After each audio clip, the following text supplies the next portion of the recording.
خدائی دعویٰ کرنے والے کے ہاتھ سے از قسم معجزہ ظاہر ہونے کی بحث۔ اعوذ باللہ من الشیطان الرجیم، بسم اللہ الرحمن الرحیم۔ اللہم صلی علی سیدنا و مولانا محمد وعلی آل سیدنا و مولانا محمد وبارک وسلم۔ خدائی دعویٰ کرنے والے کے ہاتھ سے از قسم معجزہ ظاہر ہونے کی بحث۔ طریقت کے مشائخ اور تمام اہل سنت و جماعت کا اس پر اتفاق ہے کہ کسی کافر کے ہاتھ سے معجزہ و کرامت کے مشابہ کوئی خرق عادت فعل کا ظاہر ہونا جائز ہے، کیونکہ شبہات کے مواقع کو اس فعل کا ظہور رد کر دیتا ہے اور کسی کو اس کے جھوٹے ہونے میں شک نہیں رہتا، اور اس فعل کا ظہور اس کے جھوٹے ہونے پر گواہ بن جاتا ہے۔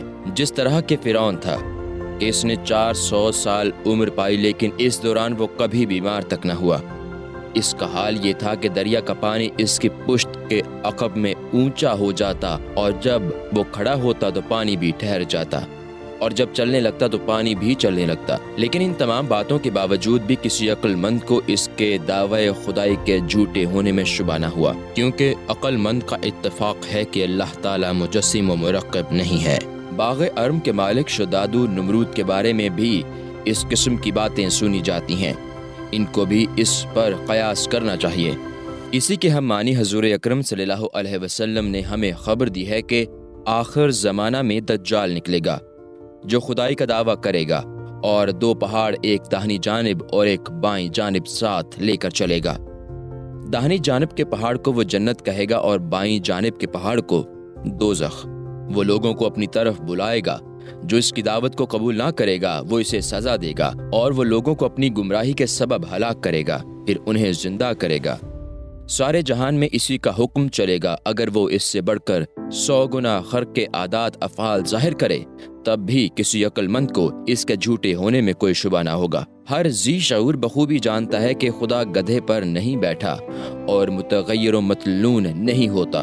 ایسی باتوں کی نمائش کو استدراج کہتے ہیں، اور یہ بھی جائز ہے کہ کسی جھوٹے مدعی نبوت سے خرق عادات فعل صادر ہو جو اس کے جھوٹ پر دلالت کرتا، جیسے صادق نبی سے ظاہر ہوتا ہے اور معجزہ اس کے صدق کی دلیل ہوتا ہے، لیکن یہ جائز نہیں ہے کہ اس سے ایسا فعل سرزد ہو جس سے صاحب عقل کو شبہ پڑ جائے۔ اگر ہم شبہ کو بھی جائز مان لیں تو پھر کاذب سے صادق کو اور صادق سے کاذب کو نہیں پہچان سکیں گے۔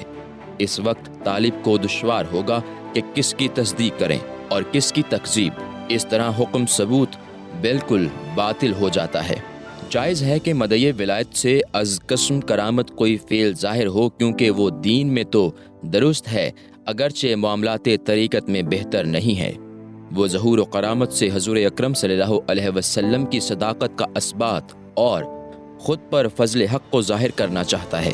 یہ فعل اس کی اپنی قوت و طاقت سے نہیں ہے، اور جو اصل ایمان میں بلا دلیل راست گو ہو وہ اعتقاد کے تمام اصول اور ولایت میں دلیل کے ساتھ راست گو ہوگا، اس لیے کہ اس کے اعتقاد ہر حال میں ولی کے اعتقاد کی صفت میں ہوگا، اگرچہ اس کے اعمال اس کے اپنے اعتقاد کے موافق نہ ہوں۔ اس کے دعوی ولایت پر ولایت کے معاملات نہ کرنے سے کوئی اثر نہیں پڑتا، جس طرح ایمان کا دعویٰ احکام و عمل نہ کرنے سے باطل قرار نہیں پاتا۔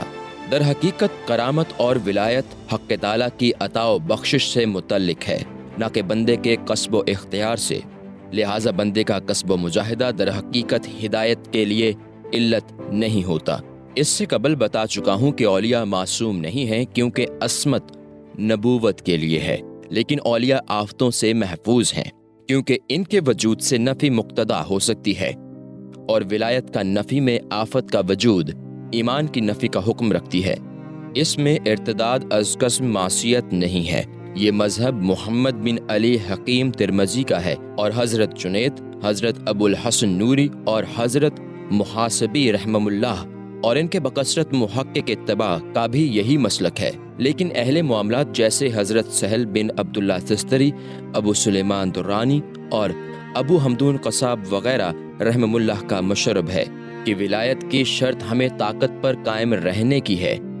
جب ولی کے دل پر کبیرہ کا گزر ہو جائے تو وہ ولایت سے معزول ہو جاتا ہے۔ میں پہلے ظاہر کر چکا ہوں کہ امت کا اجماع ہے کہ کبیرہ کے ارتکاب سے بندہ ایمان سے خارج نہیں ہوتا، لہٰذا کوئی ولایت دوسری ولایت سے بہتر نہیں ہے۔ اور جب معرفت کی ولایت جو تمام کرامتوں کی جڑ ہے معصیت سے ساقط نہیں ہوتی، ناممکن ہوگا کہ جو چیز شرف و کرامت میں اس سے کم درجہ پر ہو وہ معصیت سے زائل ہو جائے۔ مشائخ کے درمیان یہ اختلاف بہت طویل بحث بن چکا ہے۔ ظہور کرامت کی حالت۔ اس سلسلہ میں سب سے اہم بات علم یقین سے اس کا جاننا ہے کہ ولی سے ظہور کرامت کس حالت میں ہوا ہے۔ آیا حالت سہو میں ہوا ہے یا حالت شکر میں؟ غلبہ حال میں ہوا ہے یا محل استقامت میں؟ سہو و شکر کی تفصیل تیفوری مذہب کے ذکر میں آ چکی ہے۔ حضرت بایزید بستامی، حضرت ذوالنون مصری، حضرت محمد بن خفیف، حضرت حسین بن منصور، حضرت یحییٰ ابن معاذ رازی رحمہ اللہ اور ایک جماعت کا مذہب یہ ہے کہ ولی سے ظہور کرامت بجز حالت شکر کے ممکن نہیں، اور جو حالت سہو میں واقع ہوتا ہے وہ نبی کا معجزہ ہے۔ ان کے مذاہب میں کرامت و معجزے کے درمیان یہ فرق واضح ہے، کیونکہ ولی پر اظہار کرامت شکر کی حالت میں ہوگا، یعنی وہ مغلوب الحال اور دعویٰ سے بے نیاز ہوگا، اور نبی پر معجزے کا اظہار اس کے سہو کی حالت میں ہوگا، کیونکہ وہ تحدی کرتا اور لوگوں کو اپنے مقابلہ میں بلاتا ہے، اور صاحب معجزہ حکم کے دونوں اطراف میں مختار کیا گیا ہے، ایک اس کے اظہار میں جبکہ وہ اعجاز کے لیے معارضہ میں لائے، دوسرے ان کے پوشیدہ رکھنے میں، چونکہ اولیاء کے لیے یہ صورت متصور نہیں کہ انہیں کرامت میں اختیار دیا گیا ہے، کیونکہ بسا اوقات وہ ظہور کرامت چاہتے ہیں اور ظاہر نہیں ہوتا، اور کبھی چاہتے نہیں مگر ظہور ہو جاتا ہے۔ اس کی وجہ یہ ہے کہ ولی داعی نہیں ہوتا کہ اس کا حال قیام سے منسوب ہو، بلکہ وہ پوشیدہ ہے، اور اس کا حال صفت فنا سے موصوف ہے، لہٰذا ایک صاحب شرع ہے اور دوسرا صاحب اسرار۔ اس لیے سزاوار یہ ہے کہ کرامت خوف اور غیبت حال کے سوا ظاہر نہ ہو۔ خلاصہ کلام یہ ہے کہ اس کا تصرف حق تعالیٰ کے تصرف سے وابستہ ہے۔ جس وقت ولی کا ایسا حال ہو جائے، اس وقت اس کی ہر بات حق تعالیٰ کی مدد سے وجود میں آتی ہے، اس لیے کہ صفت بشریت کی برقراری یا تو اہل لہو کو ہوگی یا اہل سہو کو یا مطلق الہی کو، لہٰذا انبیاء علیہم السلام کی بشریت لہو اور سہو کی بنیاد پر نہیں ہوگی، اور انبیاء کے سوا کوئی مطلق الہی نہیں ہوگا جن پر اطلاق بشریت خدا کی طرف سے ہوا ہو اور اصل حقیقت عوام سے مخفی ہو۔ اس جگہ ایک تردد تلون رہ جاتا ہے جو تحقیق و تمکین کے سوا ہے۔ اولیاء کی بشریت جب تک قائم و باقی رہتی ہے وہ محجوب رہتے ہیں، اور صفات بشریت کو فنا کر کے مکاشف اور مشاہدے میں ہوتے ہیں تو وہ الطاف حق کی حقیقت میں مدہوش ہو جاتے ہیں، لہٰذا حالت کشف کے بغیر اظہار کرامت صحیح نہیں ہوتا، اور یہ ان کے قریب کا درجہ ہے۔ اس حال میں ان کے دل میں پتھر اور سونا دونوں برابر ہیں۔ یہ حال انبیاء کے سوا کسی صورت میں کسی اور کے لیے ممکن نہیں، اگر کسی کا ہو بھی جائے تو وہ عارضی حالت ہوگی۔ یہ حال بجوز شکر و مدہوشی کے نہ ہوگا۔ جس طرح حضرت حارث محاسبی ایک دن دنیا سے ایسے گم ہوئے کہ دنیا میں رہتے ہوئے بھی عقبہ سے جا ملے، اس وقت انہوں نے فرمایا، میں نے دنیا سے اپنے آپ کو جدا کیا تو اس وقت میرے نزدیک دنیا کا سونا چاندی اور پتھر ڈھیلے سب برابر ہو گئے۔ دوسرے دن لوگوں نے جب باغ میں کام کرتے دیکھا تو پوچھا، اے حارث کیا کر رہے ہو؟ انہوں نے فرمایا، اپنی روزی حاصل کر رہا ہوں، کیونکہ اس کے بغیر کوئی چارہ کار نہیں۔ ایک دن ان کا وہ حال تھا اور دوسرے دن ان کا یہ حال۔ اولیاء کے نزدیک سہو عوام کا درجہ ہے اور ان کے شکر کا مقام انبیاء کا درجہ ہے۔ جب وہ اپنے آپ میں واپس آتے ہیں تو اس وقت وہ خود کو دیگر لوگوں کی مانند ایک فرد جانتے ہیں، اور جب وہ اپنے آپ سے غائب ہو جاتے ہیں تو اس وقت اللہ تعالیٰ کی طرف متوجہ ہوتے ہیں، یہاں تک کہ ان کا شکر انہیں مہذب اور شائستہ بنانے والا ہوتا ہے، اور وہ حق تعالیٰ کے ساتھ شائستہ ہو جاتے ہیں، اور سارا جہان مثل سونے کے ہو جاتا ہے۔ حضرت شبلی علیہ الرحمہ فرماتے ہیں کہ جہاں ہم گئے سونا تھا، اور جس جگہ پہنچے موتی تھے، اور فضا میں چاندی تھی۔ استاد امام ابو القاسم کشیری رحمۃ اللہ علیہ فرماتے ہیں کہ میں نے طبرانی سے ابتدائی حال کی بابت پوچھا تو انہوں نے کہا، ایک دن مجھے ایک پتھر کی ضرورت لاحق ہوئی۔ سرخس کی صحرا سے جو پتھر اٹھاتا تھا وہ ہر و پارس ہوتا تھا۔ اس کی وجہ یہ ہے کہ ان کے نزدیک دونوں برابر تھے، بلکہ یہ اس لیے تھا کہ جو لال ان کے ہاتھ میں آتا تھا وہ ان کی مراد کے مقابلہ میں پتھر سے زیادہ حقیر چیز تھی۔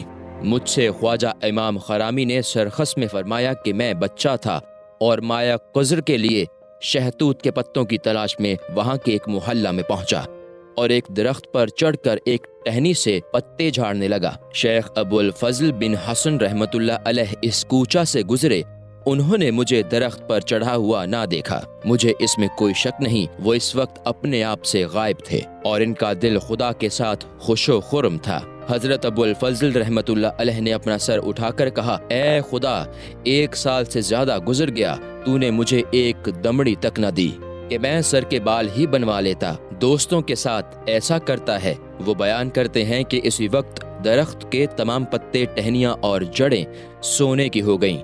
یہ دیکھ کر حضرت ابو الفضل نے کہا، عجیب بات ہے، میری کنارہ کشی پر میرے دل کی کشادگی کے لیے یہ سب بھپتی اور استہزاء ہے۔ میں تجھ سے ایک بات بھی نہیں کہہ سکتا۔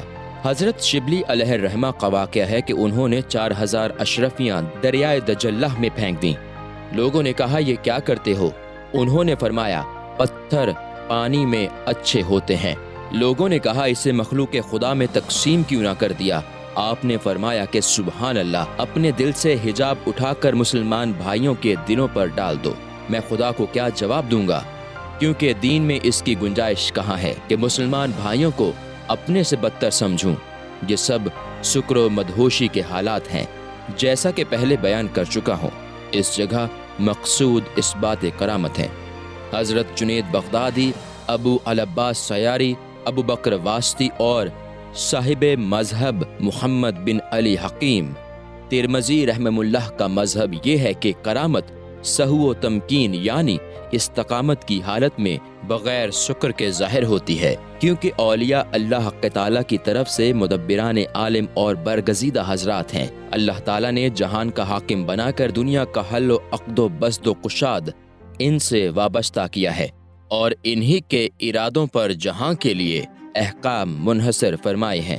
لہٰذا سزاوار یہی ہے کہ ان کی رائے سب سے زیادہ صحیح اور خلق خدا پر ان کا دل سب سے بڑھ کر مہربان ہو، کیونکہ وہ واصل بحق ہیں۔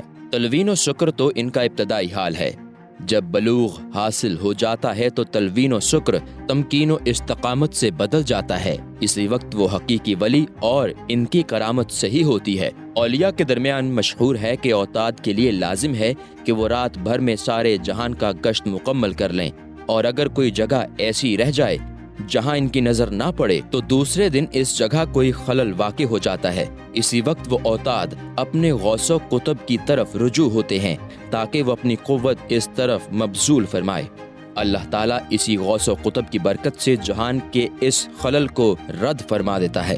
جو حضرات یہ کہتے ہیں کہ سونا اور پتھر ان کے نزدیک برابر ہیں، یہ بات شکر اور دیدار الہی میں نادرستی کی علامت ہے، اس لیے کہ یہ حالت بزرگی کی نہیں ہے۔ مردان خدا کی بزرگی تو صحیح اور راست پندار میں ہے، اور ان کے نزدیک سونا سونا اور پتھر پتھر ہے، مگر وہ اس کی آفت سے باخبر ہوتا ہے کہ انہیں دیکھ کر یہ کہہ سکے کہ اے زرد سونے، اے سفید چاندی، مجھے کیوں فریب دیتے ہو؟ میں تمہارے دھوکے میں نہیں آ سکتا، کیونکہ میں نے تمہاری آفتوں کو دیکھ لیا ہے، اور جس نے ان آفتوں کو دیکھ لیا اس کے لیے وہ محل حجاب نہیں بنتا۔ جب وہ ان کے چھوڑنے کو کہتا ہے تو وہ ثواب پاتا ہے، پھر یہ کہ جب وہ سونے کو پتھر کہتا ہے تو پتھر کو چھوڑنے کی تلقین کسی طرح درست نہیں ہو سکتی۔ تم نے نہیں دیکھا کہ حضرت حارث جب حالت شکر میں تھے تو انہوں نے فرمایا، سونا چاندی اور پتھر ڈھیلے میرے نزدیک سب برابر ہیں۔ حضرت ابو بکر صدیق رضی اللہ عنہ صاحب سہو تھے۔ دنیا کے قبضہ کی آفت کو دیکھا اور اس کے جدائی میں اجر و ثواب معلوم ہوا تو مال و زر سے ہاتھ اٹھا لیا، یہاں تک کہ نبی کریم نے ان سے فرمایا، اے صدیق، گھر والوں کے لیے کیا چھوڑا؟ عرض کیا اللہ اور اس کا رسول صلی اللہ علیہ وسلم۔ واقعہ: حضرت ابو بکر وراق رحمۃ اللہ علیہ بیان فرماتے ہیں کہ ایک دن حکیم ترمذی رحمۃ اللہ علیہ نے مجھ سے فرمایا، اے ابو بکر، آج میں تمہیں اپنے ساتھ لے کر جاؤں گا۔ میں نے عرض کیا، شیخ کا حکم سر آنکھوں پر۔ میں ان کے ساتھ چل دیا۔ زیادہ دیر نہ گزری تھی کہ میں نے ایک نہایت گھنا جنگل دیکھا، اور اس جنگل کے درمیان ایک سرسبز درخت کے نیچے ایک زرنگار تخت بچھا ہوا دیکھا، جہاں ایک چشمہ پانی کا جاری تھا۔ ایک شخص عمدہ لباس پہنے ہوئے اس تخت پر بیٹھا ہوا تھا۔ جب حکیم ترمذی رحمۃ اللہ علیہ اس کے نزدیک پہنچے تو وہ شخص کھڑا ہو گیا اور انہیں اس تخت پر بٹھا دیا۔ تھوڑی دیر بعد ہر طرف سے لوگ آنے لگے، یہاں تک کہ 40 آدمی جمع ہو گئے۔ انہوں نے اشارہ کیا کہ اسی وقت آسمان سے کھانے کی چیزیں اترنے لگیں۔ ہم سب نے کھایا۔ حکیم ترمذی نے کوئی سوال کیا، اس مرد نے اس کا بہت طویل جواب دیا، جس کا میں ایک کلمہ بھی نہ سمجھ سکا۔ کچھ عرصہ بعد اجازت مانگی اور واپس آ گئے۔ مجھ سے فرمایا، تم نیک بخت ہو۔ جب کچھ مدت بعد ترمذی پھر تشریف لائے تو میں نے عرض کیا، اے شیخ، وہ کون سی جگہ تھی اور وہ کون شخص تھے؟ انہوں نے فرمایا، اسرائیل کا جنگل تھا اور وہ مرد قطب مدار الہ تھا۔ میں نے عرض کیا، اے شیخ، اتنی مختصر گھڑی میں ترمذی سے بنی اسرائیل کے جنگل میں کیسے پہنچ گئے؟ وہ بولے، اے ابو بکر، تمہیں پہنچنے سے کام ہے، نہ کہ پوچھنے اور سبب دریافت کرنے سے۔ یہ حالت سہو کی علامت ہے، نہ کہ سکر کی۔ مختصراً کرامت کے اسبات میں تمام پہلوؤں پر گفتگو کر چکا ہوں۔ مزید تفصیل و تشریح کی یہاں گنجائش نہیں۔ اب اس زمن میں یہاں کچھ حکایات لطیف بیان کرتا ہوں، جن کے درمیان کچھ دلائل بھی ہوں گے تاکہ ہر طبقہ کے لیے سود مند ثابت ہوں۔ وباللہ التوفیق۔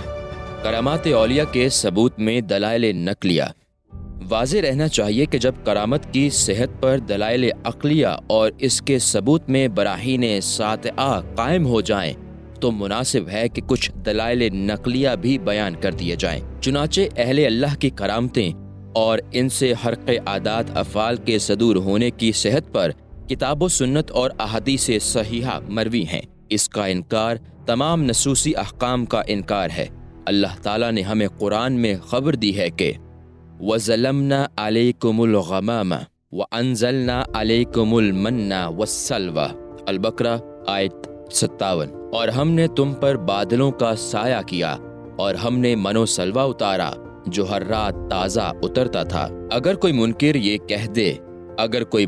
یہ کہے کہ یہ تو حضرت موسیٰ علیہ السلام کا معجزہ تھا تو ہم جواب دیں گے کہ ٹھیک ہے، اور اولیاء کی کرامتیں بھی تو ہمارے حضور صلی اللہ علیہ وسلم کے ہی معجزے ہیں۔ اور اگر کوئی یہ کہے کہ اولیاء کی کرامت نبی کی غیبت میں واجب نہیں کیونکہ وہ نبی کا معجزہ ہے اور حضرت موسیٰ علیہ السلام اس وقت ان میں موجود تھے، تو ہم کہیں گے کہ جس وقت حضرت موسیٰ علیہ السلام بنی اسرائیل سے غائب ہو کر کوہ طور پر گئے تھے، اس وقت بھی تو یہ معجزہ برقرار تھا۔ لہٰذا غیبت مکان اور غیبت زمان برابر ہیں، جبکہ وہ معجزہ غیبت مکان میں درست تھا اور اس وقت غیبت زمان میں بھی درست ہے۔ دوسری دلیل یہ ہے کہ اللہ تعالیٰ نے حضرت آصف بن برخیہ کی کرامت کی بھی ہمیں خبر دی ہے۔ جس وقت کہ حضرت سلیمان علیہ السلام نے چاہا تھا کہ بلقیس کا تخت ان کے سامنے پیش کیا جائے اور انہوں نے اس جگہ حاضر کر دیا تھا، اللہ تعالیٰ نے چاہا کہ حضرت آصف کی شرافت و بزرگی لوگوں پر ظاہر ہو جائے اور وہ اپنی کرامت لوگوں کے روبرو ظاہر کریں، کیونکہ کرامت اولیاء جائز ہے۔ چنانچہ حضرت سلیمان علیہ السلام نے دربار میں فرمایا تھا کہ کون ہے جو بلقیس کے آنے سے پہلے اس کا تخت ہمارے سامنے لے آئے۔ اللہ نے ہمیں اس طرح خبر دی ہے کہ قال افریت من الجن انا آتیک بہ قبل ان تقوم من مقامک۔ النمل آیت 39۔ جنات میں سے ایک دیو نے کہا، میں آپ کی مجلس برخاست ہونے سے پہلے لے آؤں گا۔ حضرت سلیمان علیہ السلام نے فرمایا، اس سے جلدی درکار ہے۔ حضرت آصف بن برخیہ نے عرض کیا، انا آتیک بہ قبل ان یرتد الیک طرفک فلما رآہ مستقرا۔ النمل آیت 40۔ میں اسے آپ کے پلک جھپکنے سے پہلے لے آؤں گا۔ پھر جب نظر اٹھائی تو وہ تخت موجود تھا۔ حضرت سلیمان علیہ السلام نے حضرت آصف کی اس تعمیل پر نہ حیرت کا اظہار فرمایا، نہ انکار کیا اور نہ اسے محال جانا، حالانکہ یہ کسی حال میں معجزہ نہ تھا، کیونکہ حضرت آصف نبی نہ تھے۔ لا محالہ یہی کہا جائے گا کہ یہ کرامت تھی۔ اگر معجزہ ہوتا تو اس کا ظہور حضرت سلیمان علیہ السلام کے ہاتھ سے ہونا چاہیے تھا۔ تیسری دلیل پر سب کا اتفاق ہے کہ حضرت مریم سلام اللہ علیہما نبی نہ تھیں۔ اللہ تعالیٰ نے ان کے حال کی صریح طور پر یہ خبر دی کہ وَخُزِّيَ إِلَيْكَ بِجِذْعِ النَّخْلَةِ تُسَاقِطُ عَلَيْكِ رُطَبًا جَنِيًّا۔ مریم آیت 25۔ اے مریم، کھجور کی درخت کی ٹہنی اپنی طرف ہلاؤ، وہ تم پر تر و تازہ کھجوریں گرائے گا۔ اور یہ کہ اللہ تعالیٰ نے انہی کے قصہ میں ہمیں خبر دی کہ جب زکریہ علیہ السلام ان کے پاس تشریف لائے تو ان کے پاس گرمی کے موسم میں سردی کے میوے اور سردی کے موسم میں گرمی کے میوے موجود پاتے۔ چنانچہ حضرت زکریہ علیہ السلام نے ان سے پوچھا اَنَّا لَقِي هَذَا قَالَتْ هُوَ مِنْ عِنْدِ اللَّهِ۔ آل عمران آیت 37۔ تمہارے پاس یہ میوے کہاں سے آئے؟ تو مریم نے کہا یہ اللہ تعالیٰ نے بھیجے ہیں۔ چوتھی دلیل یہ ہے کہ اللہ تعالیٰ نے اصحاب کہف کے حالات میں ان کے کتے کا ان سے کلام کرنے اور غار میں دائیں بائیں پہلو بدلتے رہنے کی خبر دی ہے۔ وَنُقَلِّبُهُمْ ذَاتَ الْيَمِينِ وَذَاتَ الشِّمَالِ وَقَلُّبُهُمْ بَاسِطٌ ذِرَائِهِ۔ الکہف آیت 18۔ ہم انہیں دائیں اور بائیں پہلو بدلتے رہتے ہیں اور ان کا کتا دونوں بازو پھیلائے بیٹھا رہتا ہے۔ الکہف 18۔ مذکورہ تمام افعال خرق عادات سے تعلق رکھتے ہیں اور ظاہر ہے کہ معجزے نہیں ہیں۔ لا محالہ انہیں کرامت ہی کہنا چاہیے، خواہ وہ کرامتیں قبولیت دعا کے معنی میں ہوں، جو تکلیف کے زمانہ میں امور موہوم کے حاصل ہونے کے لیے ہوں، خواہ طویل مسافت مختصر وقت میں طے کرنا ہو، خواہ طعام کا ظاہر ہونا غیر متوقع جگہ سے ہوا ہو، خواہ لوگوں کے ذہنوں میں شرافت و بزرگی جسمانی مقصود ہو یا کسی اور سلسلہ میں ہو۔ احادیث سے کرامت کا ثبوت۔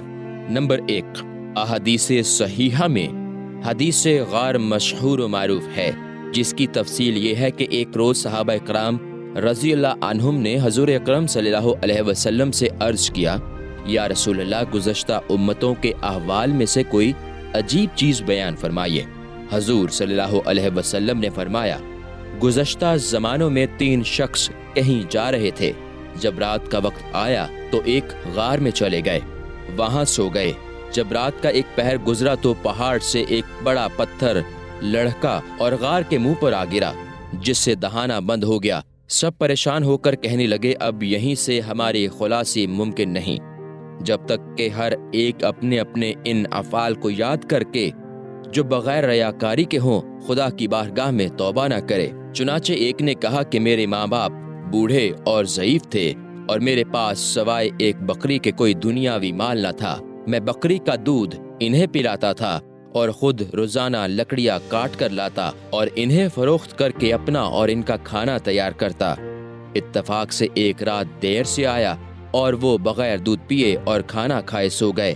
میں بھی کچھ کھائے پیے بغیر دودھ کا پیالہ ہاتھ میں لیے ان کی بیداری کے انتظار میں کھڑا رہا، یہاں تک کہ ساری رات بیت گئی۔ صبح دم وہ بیدار ہوئے اور کھانا کھایا، اس کے بعد میں بیٹھا۔ پھر اس نے دعا مانگی کہ اے خدا، اگر میں صحیح کہہ رہا ہوں تو ہمارے لیے راستہ کھول دے اور ہماری فریادوں کو قبول فرما۔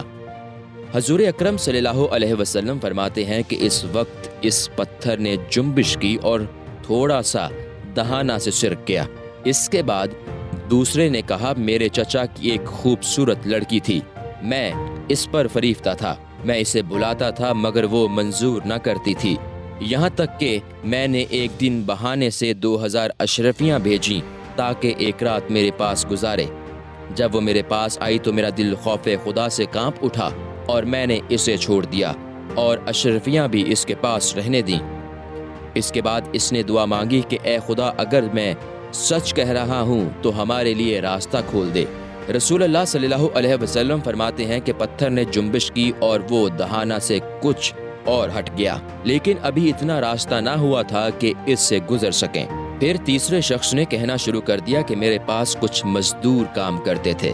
جب کام ختم ہو گیا تو تمام مزدوروں کو اجرت دے کر رخصت کر دیا، لیکن ایک مزدور ان میں سے غائب تھا۔ میں نے اس کی مزدوری سے ایک بھیڑ خریدی اور دوسرے سال وہ 2 ہو گئیں، تیسرے سال وہ 4 ہو گئیں۔ ہر سال وہ اسی طرح بڑھتی رہیں، یہاں تک کہ چند سالوں میں ایک ریوڑ بن گیا۔ اس وقت وہ مزدور آیا، اس نے کہا تم کو یاد ہوگا کہ فلاں وقت میں نے تمہاری مزدوری کی تھی، اب مجھے اس کی مزدوری چاہیے۔ میں نے کہا وہ تمام بھیڑیں لے جاؤ، وہ سب تمہارا مال ہے، تم اس کے مالک ہو۔ اس نے کہا تم مجھے ہنسی کرتے ہو۔ میں نے کہا نہیں، میں ٹھیک کہہ رہا ہوں، میں نے وہ تمام مال تمہارے لیے ہی جمع کر کے رکھا ہے، تم انہیں لے جاؤ۔ اس کے بعد اس نے دعا مانگی کہ اے خدا، اگر میں سچ کہہ رہا ہوں تو ہمارے لیے راستہ کھول دے۔ حضور اکرم صلی اللہ علیہ وسلم فرماتے ہیں کہ وہ پتھر غار کے دہانہ سے بالکل ہٹ گیا اور یہ تینوں لوگ باہر آ گئے۔ یہ فعل بھی خرق عادات ہی تھا۔ نمبر 2، جریح راہب والی ایک حدیث مشہور ہے جسے حضرت ابو ہریرہ رضی اللہ عنہ روایت کرتے ہیں کہ رسول اللہ صلی اللہ علیہ وسلم نے فرمایا، شیر خوارگی کے زمانہ میں کسی نے جھولے میں کلام نہ کیا بجز 3 شخصوں کے، ایک حضرت عیسیٰ علیہ السلام نے جن کا حال سب کو معلوم ہے، اور دوسرے بنی اسرائیل میں جریح نامی ایک راہب نے جو ایک مجتہد شخص تھا۔ اس کی ماں پردہ نشین عورت تھی۔ ایک دن وہ اپنے بیٹے جریح کو دیکھنے آئی۔ وہ خانہ خدا کے حجرے میں نماز پڑھ رہا تھا، دروازہ نہ کھولا۔ دوسرے اور تیسرے دن بھی ایسا ہی ہوا۔ اس کی ماں نے دل برداشتہ ہو کر بددعا دی کہ اے خدا، میرے بیٹے کو میرے حق میں نکال کر رسوا کر دے۔ اسی دوران ایک فاحشہ عورت نے ایک گروہ کی خوشنودی اور خوشامد کی خاطر وعدہ کیا کہ میں جریح کو بے راہ کر دوں گی۔ چنانچہ وہ اس کے حجرے میں گھس آئی، لیکن جریح نے اس کی طرف التفات تک نہ کیا۔ واپسی پر اسی عورت نے راستہ میں ایک چرواہے کے پاس رات گزاری اور وہ اس سے حاملہ ہو گئی۔ جب وہ بستی میں آئی تو کہنے لگی کہ یہ حمل جریح نامی راہب کا ہے۔ جب اس عورت نے بچہ جنا تو لوگوں نے جریح کے حجرے میں گھس کر اسے پکڑ لیا اور بادشاہ کے سامنے لے گئے۔ جریح نے نوزائیدہ بچے کی طرف متوجہ ہو کر کہا، اے بچے، بتا تیرا باپ کون ہے؟ بچے نے جواب دیا، اے جریح، میری ماں نے تم پر الزام و بہتان باندھا ہے، میرا باپ فلاں چرواہا ہے۔ شیر خوارگی میں کلام کرنے والا تیسرا بچہ اس عورت کا ہے جو اپنے گھر کے دروازے پر بند سنور کر بیٹھی تھی۔ ایک حسین و جمیل آدمی عورت کے سامنے سے گزرا۔ اس عورت نے دعا مانگی کہ اے خدا، میرے بچے کو اس سوار کی مانند بنا دے۔ اس شیر خوار بچے نے کہا، اے خدا، مجھے ایسا نہ کرنا۔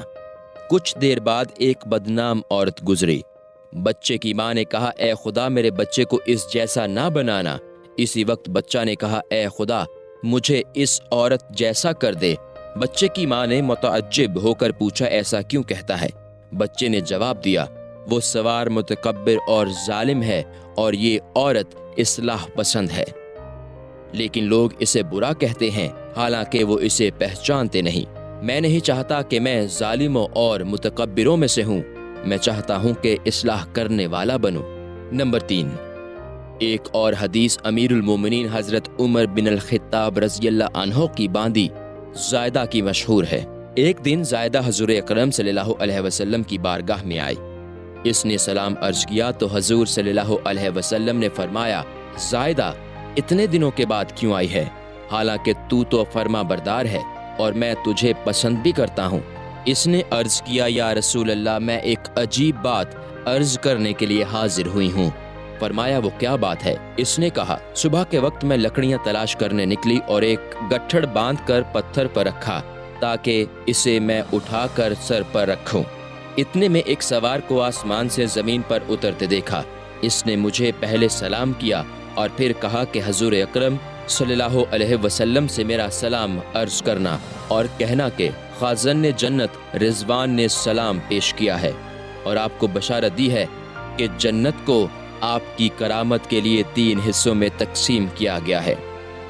ایک حصہ تو ان لوگوں کے لیے ہے جو بے حساب جنت میں داخل ہوں گے، اور ایک حصہ ان لوگوں کے لیے ہے جن پر حساب آسان ہوگا، اور ایک حصہ ان لوگوں کے لیے ہے جو آپ کی سفارش اور آپ کے وسیلہ سے بخشے جائیں گے۔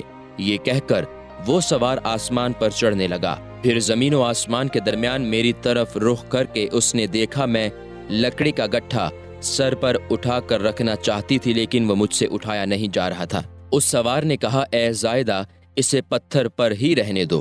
پھر پتھر سے کہا کہ اے پتھر، اس گٹھڑ کو زائدہ کے ساتھ حضرت عمر رضی اللہ عنہ کے مکان تک پہنچا دے۔